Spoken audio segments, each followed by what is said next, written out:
Oh, crap.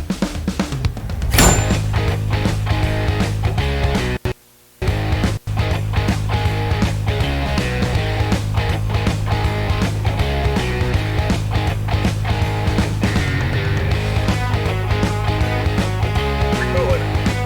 Hello, everybody. This is Van Brown. Welcome to another episode of Trucker Tank on Tuesday to 2. And this week we've got a serial entrepreneur named Rick Jewell is going to be our special guest. And Rick's going to be talking about some of the challenges he's faced, why he got into trucking, and then some of the projects he's working on today. So without further ado, Rick, welcome to the show. Welcome to have you. Welcome to have me on your show, buddy. Well, I appreciate. I'm actually friends with your son. I've talked to him quite a few times, Ricky. Right. You got a great son there. I'll tell you that much. You've done well raising him. Well, proud of him. Well, you got a lot to be proud of. Well, what I wanted to start out with is the proverbial question: how long have you been in trucking, and how did you get into trucking?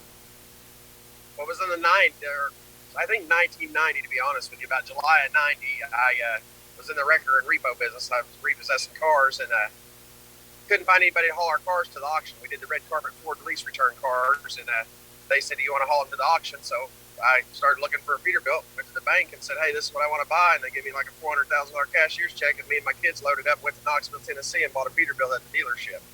And we drove it back, and heck, I didn't even have a CDL when I bought it, and they let me leave with it. And it was hilarious because my dad had been in the trucking industry. My dad has a trucking company. My sister and brother-in-law, they're in the trucking business. Basically, our whole family's a network, but we all own our own separate companies. We're not partners or nothing like that, but we network together.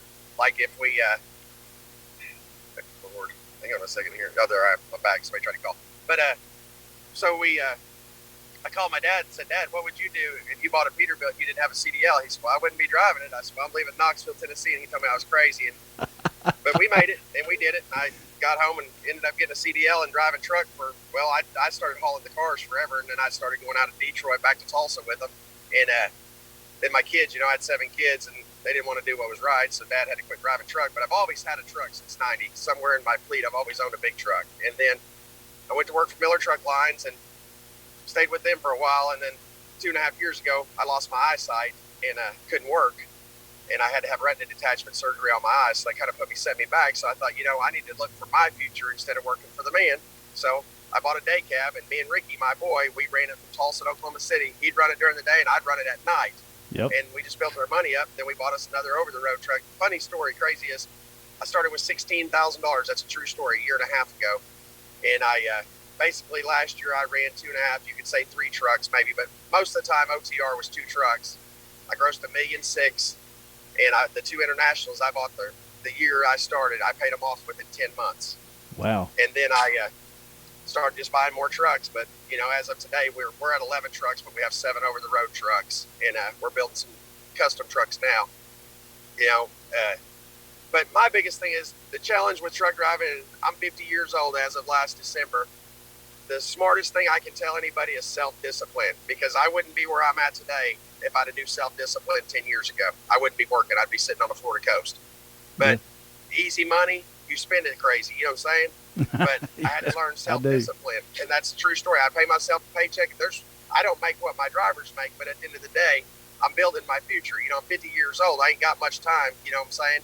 Probably within 10 years, I need to retire and enjoy some kind of life. But that's my biggest thing that I tell everybody. And I've got probably 5 or 6 guys that become owner-operators in the last couple of months. And what I've done is just told them that, you have to know your self-discipline.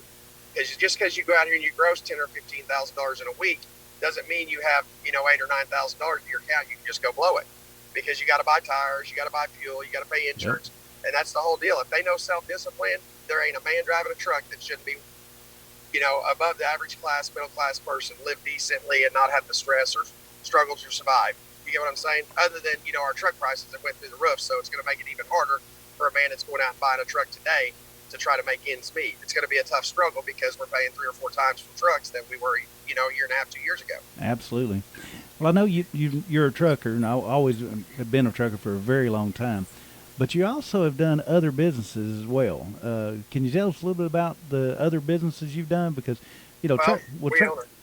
Well, spray foam company, an insulation company. Yep. Then we do the spray foam in new houses, pole barns, stuff like that, old houses, and we run that deal. And the reason we're getting more into that, we've had it for a while, but we're just reamping it up, is because Ricky has that new baby girl, and he don't want to drive trucks, which I understand that. You know, you got a brand new baby at home. Last thing you would be is out here pounding the pavement. But so he's going to be the operations manager for the spray foam company. Yeah, I mean, I saw your grandbaby online. Ricky posted several pictures. She is adorable. I'm telling you. Little chunk, yeah. So he, we bought that Peterbilt, last year for 150 grand that he drove, and he, had to have that truck, so we bought it. And then he said, "Dad, I don't know how to tell you this, but I kind of want to stay home and do the installation deal." And I was like, "No big deal. We'll just pick one of our drivers and put it in that truck." So we took a driver that's been with us off and on since '92, and he's the one that drives it now, and his name's Albert, but he's been with me off since '92, man. This be successful in this industry is you be good hands, because without my drivers, I'm nothing. And I tell them that all the time. There's nothing I ask them to do that I wouldn't do myself. Sure. And when I load my trucks, I load them like I'm in the driver's seat, like I'm the one getting paid to be the driver. You get what I'm saying? I don't just take cheap freight and say, okay. And if we have to sit 3 or 4 hours to find something better, but I can honestly say I've never left my trucks overnight at a truck stop waiting on a load. I have some direct customers in Tulsa that I have some trucks that do day runs that start at 5 in the morning and end at 3 o'clock, but I also have 4 over the road all the time. So my deal is when I'm booking those trucks, I book them like I'm in the driver's seat of them. That way my drivers make good money. They're happy, and I've had some drivers that grossed over $130,000 last year being company drivers. Yeah, Joe Denny, our friend, he preaches don't take cheap freight, and he's 100% correct. You don't have to nowadays. You got to be able. Sometimes. And there's plenty of good freight out there that you don't have to take cheap freight, but and my thing is like the mega carriers, they haul way cheaper than we do, because they're just looking at numbers. And at the end of the day, what's a mega carrier driver make? 800 to 1,000 a week. That really, If you think about it, at the end of the day, that's no money to be away from your family. Yeah, 100% correct. Absolutely. Well, this. And I've had. Go ahead. This whole show's about truckers doing exactly what you just said that you're done. You not only you become an owner operator, you actually expanded out and did another business in addition to that, and that's what the show premise is about. The challenges truckers run into when they want to start a secondary, I call it a side hustle, but a secondary career, preparing for one day when they may lose their medical card and they can't drive a truck, or they just have a novel idea and they want to take that and turn it into a business. And I know you owned a couple of businesses through the years now. What is one of the biggest challenges you always face when you start a business? What advice would you give somebody? Self-discipline. Yeah. True story. Self-discipline. That's the thing. That's just like you. Brown, you own your business. I do. I don't know your financials, but I'm going to throw a number out there. Just because you got a couple $100,000 in the bank, don't mean you can go spend $150,000 on a Lambo or $200,000 on a car or a truck, because you have people who, you don't. I don't know what all. I know you own that deal, but you have to supply the products. You have to build the can. You have to label the can. All that takes money. That don't just happen by itself. And then you have to get out there and produce the product and get it to sell. Yep. So just think about it, like when you had your very first good order there, or your very first best month you ever had, and you thought, oh my God, this is awesome. But yeah, it's awesome. But at the end of the day, you couldn't go out and blow all that money you made, because where are you going to go from there? And that's what I tell everybody. I have, 9 or 10 people. I got 2 full-time mechanics. We have our own shop, and that's another successful thing for us, because they're on salary. And I buy all the parts, and I book every load. Ricky books loads, and I book loads. But all the parts that come into our shop, I purchase them myself, because at the end of the day, yeah, it's my company, but that's my money in that company's account. Any way you look at it, yeah, it belongs to my company, but if I didn't make smart decisions, I wouldn't be in business. Do you get what I'm saying? I do, and I actually say it just a little bit different, but it's the exact same thing. It's called cash flow. Yeah, cash flow is king. You got to have enough cash to keep that business moving, and if you don't, like my first 3 years in business, I paid myself zero money. I've reinvested 100% of everything right back into the company, and even like I said, We started a year and a half ago in the trucking business. I bought a $6,000 reefer and a $10,000 international, which we had a day cab, but it wasn't worth running over the road. Yep. We bought an old Detroit 60. What year was that truck? 2000 model? International? 99, you gave 8,000. 99, I gave $8,000 for it, and we ran it, and we just dialed it up. It was an old rough-looking International 9900. We tinted the windows on it, polished it out, put some lights on it, polished Alcoas out on it. It's still an International, but it looked good. We were proud of it. It wasn't none of the trucks we have today, but I'm not afraid to tell anybody where I started. I started with a cheap truck. You don't have to go buy a $150,000 truck to make this work. You really if you get don't. a decent truck and you know how to wrench on it, you can be successful, because that's just like me. I don't care. Just like this morning, I got up. One of my trucks went down in Urbana, Illinois. Okay, tried to call around. They thought it was the water pump. Well, come to find out, it wasn't a water pump. It just shredded the belt. There's nothing wrong with none of the tinctures. The belt was just old. It's got 700,000 miles on it. Well, I went to International. I was on my way to Illinois. Yep. Because, you call a service truck, and I've been there, and I've had Loves come out and put a tire on it, cost you $1,500. So wow. I got over that hurdle of having to buy used tires, and now all my trucks got new tires on. So what I'm saying is, when I started, I couldn't go out and spend $4,000 for 8 drive tires. I didn't have the money. I couldn't spend $1,200 on steer tires because I didn't have the money. So I would buy a set of new steer tires. Back then, they was like $700 for some Chinese steer tires. I know I shouldn't say Chinese steer tires because people are like, why would you run those? But I didn't have no choice. You know what I'm saying? I couldn't go buy Yokohamas or, because I didn't have, $1,800, $1,900 for a set of steer tires. But I got over that hurdle, and I've reinvested all my money that I've made, other than I leave about $40,000 to $50,000 in that account. That way, because in trucking, you can spend $40,000 a day. I promise you. Oh yeah. If you did it foolishly, But you never know when you're gonna have to do a clutch or an in-frame. And I've been pretty fortunate. I bought some cheaper trucks when I started.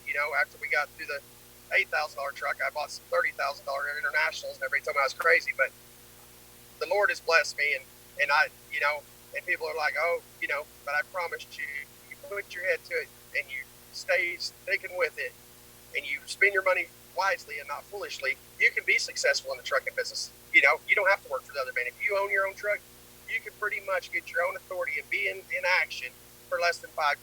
People don't realize that. And then if you get with, like we're with a factoring company, and everybody's like, I can't believe you with a factoring company. I couldn't, wait 30 or 45 days on my money.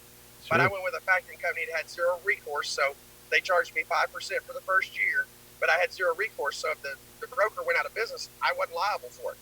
So, that was a smart business decision there. And, if they go out of business, there's no recourse to Rick or RJ Transport, because they paid us. They took a chance on it. And then after we was a year old, they lowered it down to 2%. Yep. So, we can invoice today and have our money tomorrow. That's what's awesome about this factoring company. And even when I started, when I got my over-the-road trucks instead of my truck I ran in Oklahoma, hell, they paid half my insurance. They took it out a little at a time. So they blessed me there.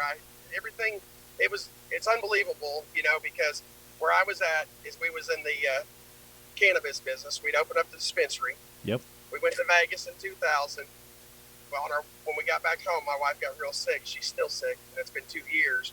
But so we ended up selling our dispensary business, and we paid off a bunch of debt, so we'd be a whole lot better going into this deal, which, then that's another thing. We had a shop from when we had the record business, so we took that shop and converted it to the trucking company, so we don't have any overhead for a shop, $150 a month for the electricity.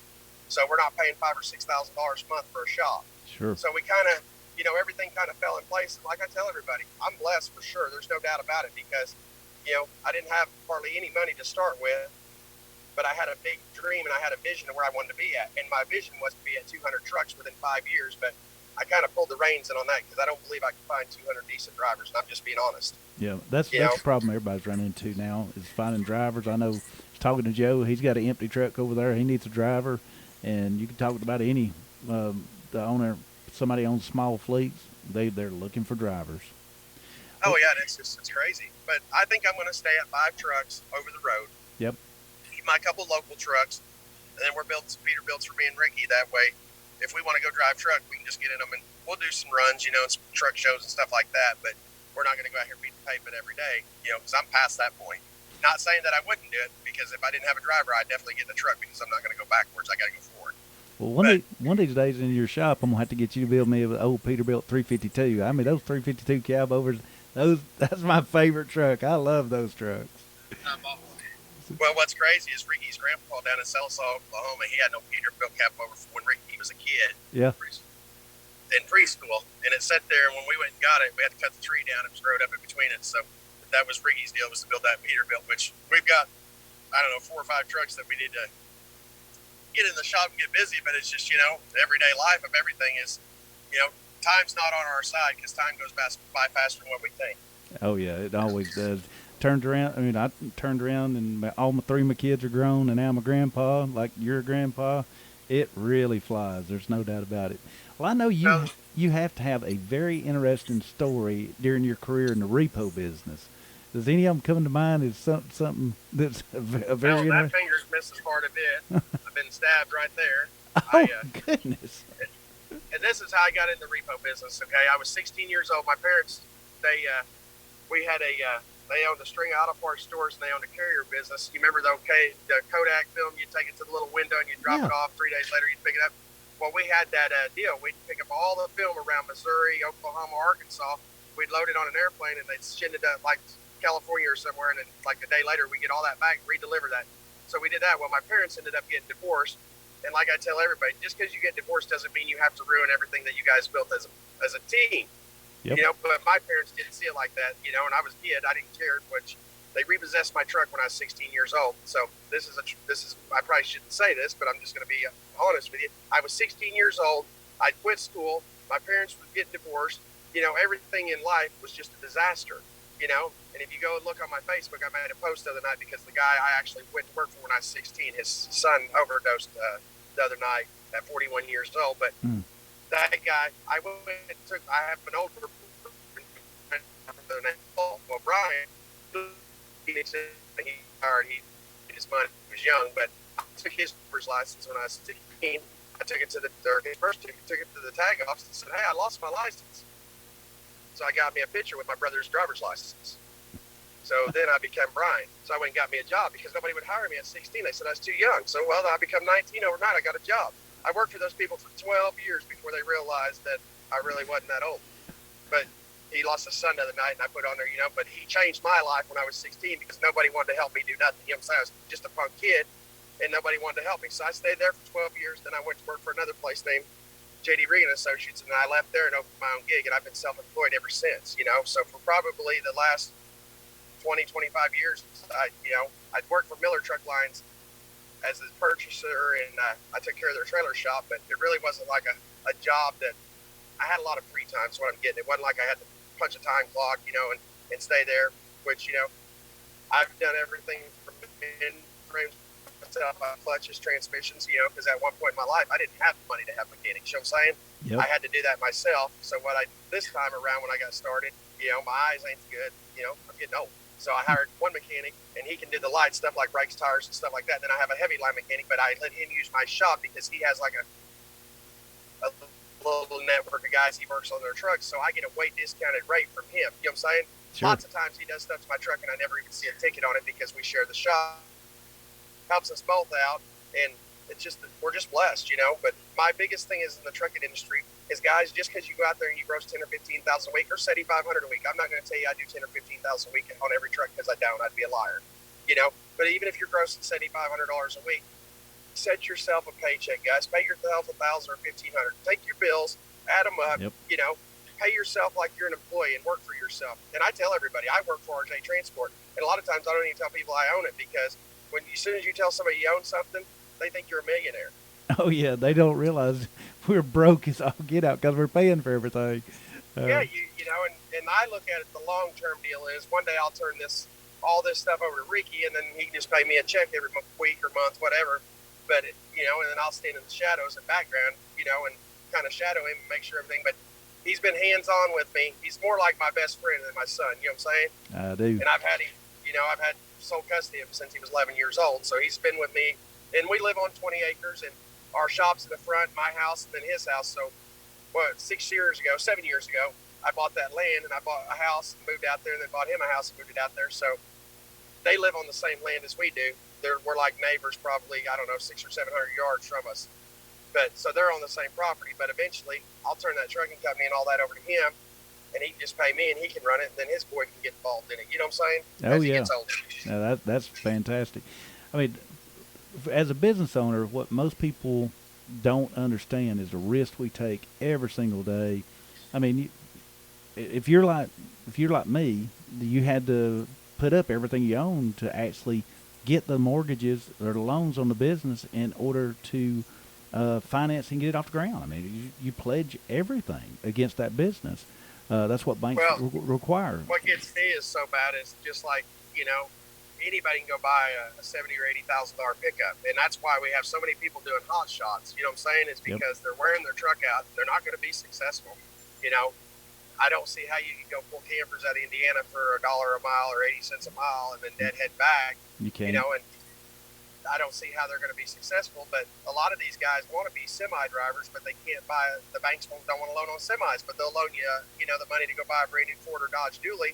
Knowing good and well you're going to go work it in a year, they're going to get it back. This guy's going to have bad credit. The bank's going to take a bath on the truck instead of the bank's just stepping up and saying, well, we're not going to finance you a $100,000 Peterbilt, but we'll finance you a $50,000 truck. They're still cheaper than buying an $80,000 or $90,000 one ton. Absolutely. I mean, 1 tons nowadays, $80,000.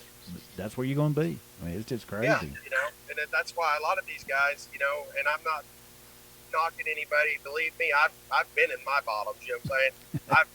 I've lost and started over, and I'll be honest with you, as transparent as I can be. The only reason I had to start over is because I didn't know self-discipline, and that's the honest to God's truth. Yeah.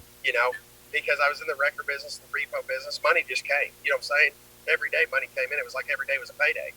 Well, when you're the business owner on that deal, if you don't have self-discipline, that everyday payday is going to be over with. That's just a true story. And because eventually you're going to run yourself stupid and it's going to go away. And that's what I've done. I've been, everything I've ever touched in life, I've been pretty fortunate.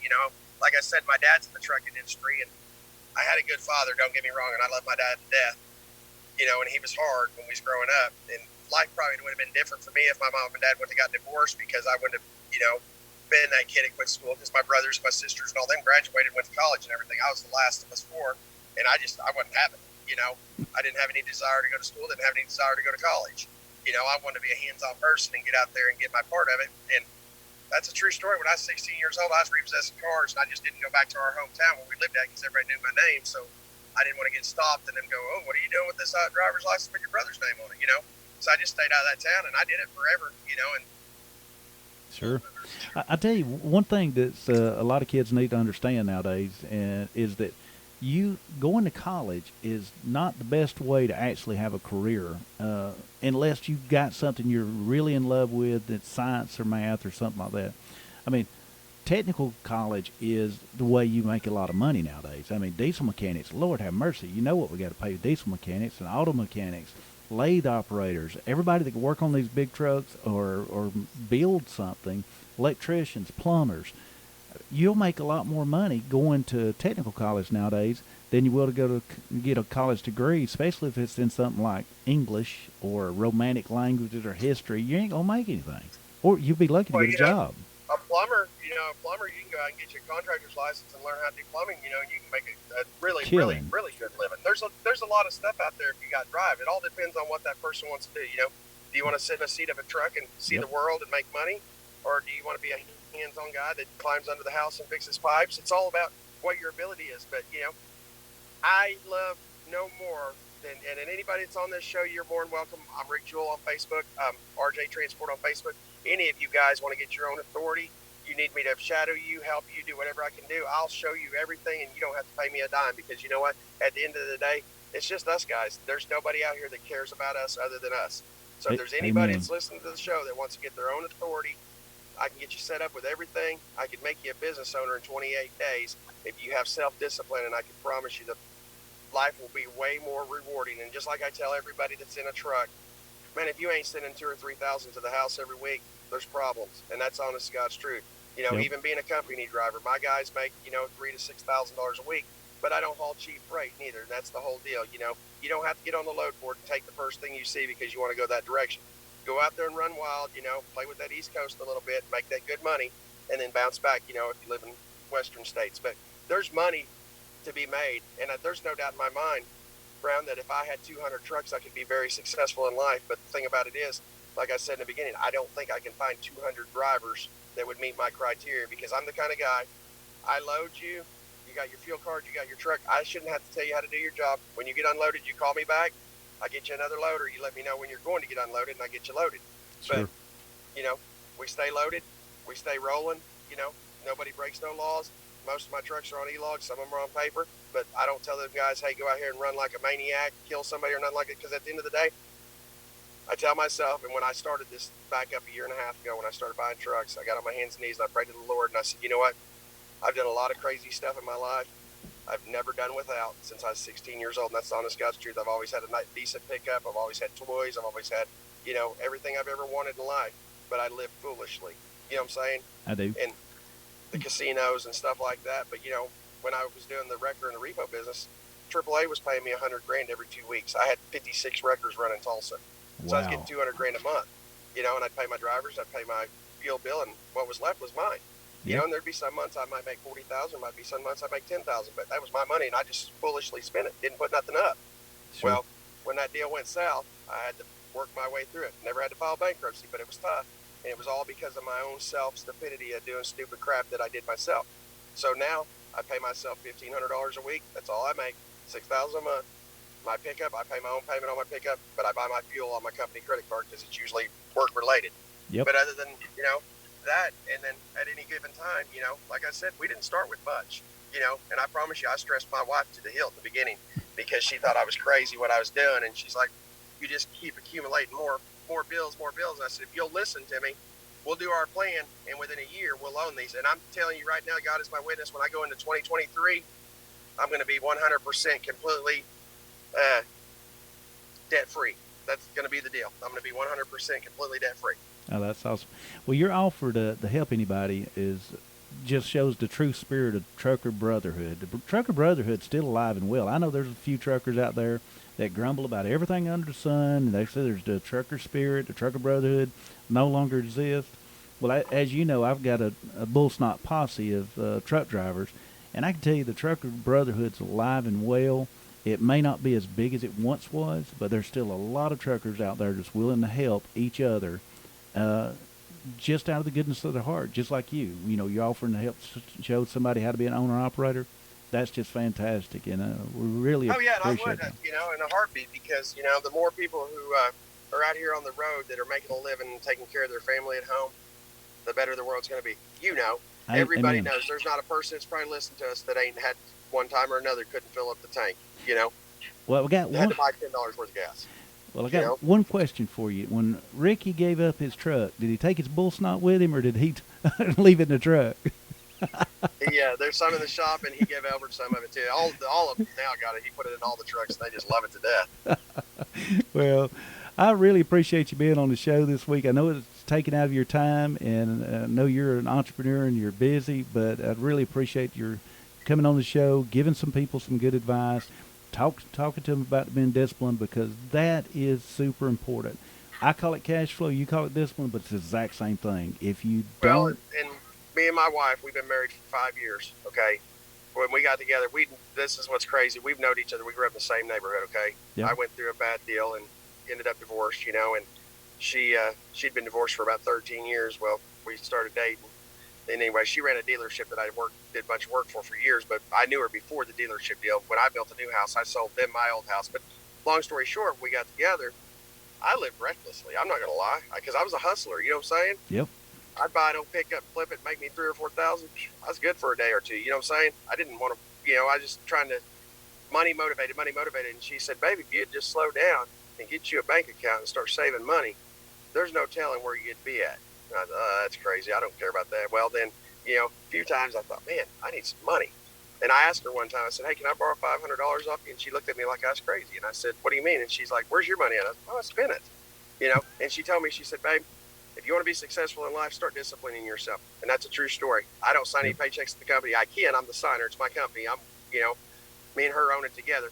But I just get a paycheck. I put it in my bank account, pay my bills, and I'm blessed, And I've got probably, probably 15 or 20 grand in my personal account. I never had that before. You know what I'm saying? Sure. And I've just learned that, just like parts for these trucks, just because you call Kenworth and they got it, don't mean that Weldon or somebody else don't have it cheaper. I call all of them.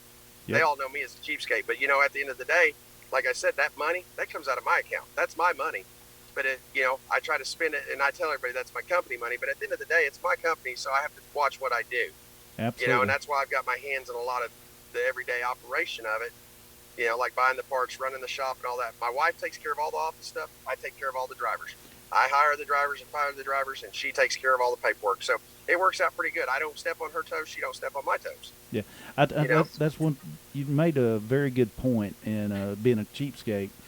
It's not being cheap; it's being frugal. But the way I spend money influences the way my employees spend money, because if I'm real tight on the purse strings and I won't buy anything that we don't need at the company, and I only focus on what we need, then they do the right? same thing. They mimic that behavior, and the company is a lot more successful overall because we're all trying to do what's best for the company. So, Yeah, and to be successful, you got to be, got to keep the reins tighter, because yep.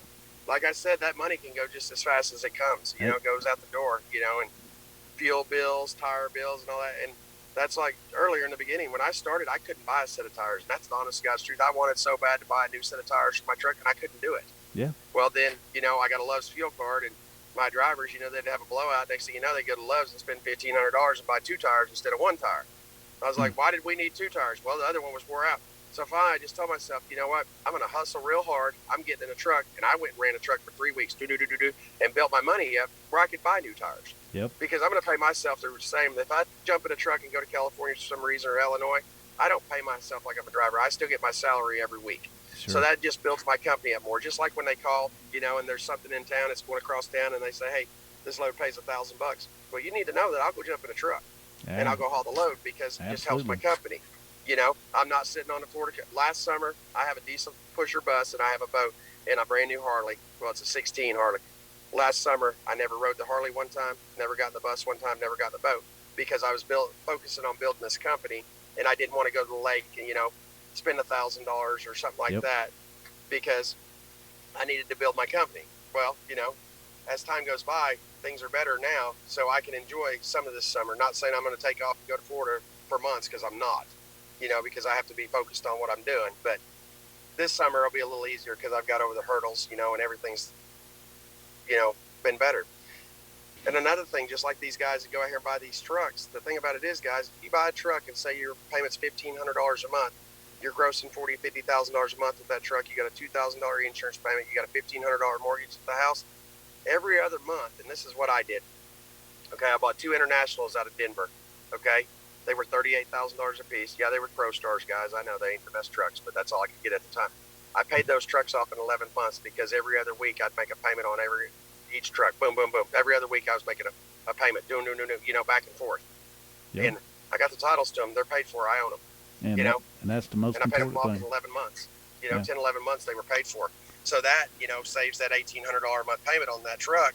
I don't have to make that every month, Sure. I mean, that's the way it's supposed to be. I mean, you manage your money very smartly and extend it as far as you can and give the company as long a runway as you can to get off the ground and become a company. So exactly.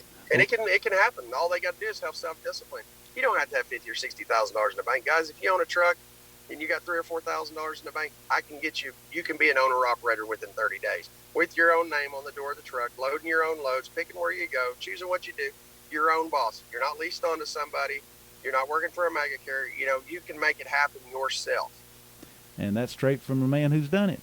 Well, Rick, and I can name off, 5, 6 guys in the last 2 months. One of them's truck's at my shop right now because he don't have a shop. He needed to change his decals and all that. And I said, hey, bro, here's the deal. Bring your truck over here to the shop, squeeze it in one of the bays, do what you need to do. My guys need to give you a hand. They'll give you a hand because he had to take the headache rack off because he's going from flatbed to reefer, but he's got his own authority. The guy's just going to be, I'll just give you an idea. He worked for a trucking company out of Tulsa. He was in Los Angeles last week. They deadheaded him home with a step deck from LA to Tulsa. Wow. So nobody made no money. Nobody. You know what I'm saying? No one deadhead. I found him a load out there for $8,000 coming back to Tulsa, and the company he was leased on to. He's like, oh, we don't do that. Well, now he has his own authority. He's active. He's good to go. So as soon as he gets his new name and all that and his tag put on his truck, he's ready to rock. And then he picks and chooses what he loads. And his life's going to be completely different. He's not going to struggle anymore, because he's been through the struggles. He's working for a trucking company, that takes – and, guys, these trucking companies that say we do the 80 or the 90-10, that's not true, guys. At the end of the day, look at what they do. They shave the top of the rate off the top of the rate con before you ever see it, A lot of these mega carriers will take 20 or 30%. You never even knew they took it because they regenerate a rate con, Yep. And at the end of the day, basically, you're making that company money. You're wearing your tires out on your trucks, guys, and you're not getting anywhere. And I promise you, there's more freight out there than we can all haul. There's no need in being jealous over freight or being mad because so-and-so got that lane, because believe me, guys, I look at the load board probably 20 or 30 times a day. Even when my trucks are loaded, I still look at it to see what the rates are and all that. There's more freight out there than probably all of us together can haul. You know what I'm saying? Totally So agree. I don't think it's I don't think there's a driver shortage by no means. I think it's just the shippers and receivers leave us sitting at docks for hours because nobody holds them accountable. I'll agree. Well, Rick, I really appreciate you being on the show this week. We've run out of time, and I know I'm going to talk to you several more times in the future, but yeah, we'll talk, brother. we'll definitely talk. But really appreciate you being on the show, and I hope you have safe travels the rest of the day. To everybody watching the show, don't forget to go to the Bull Snot page on Facebook, like it, and if you're on YouTube, hit the subscribe button. You'll see an episode every Tuesday. That's it. Thank you for having me, buddy. Have a good one, Rick.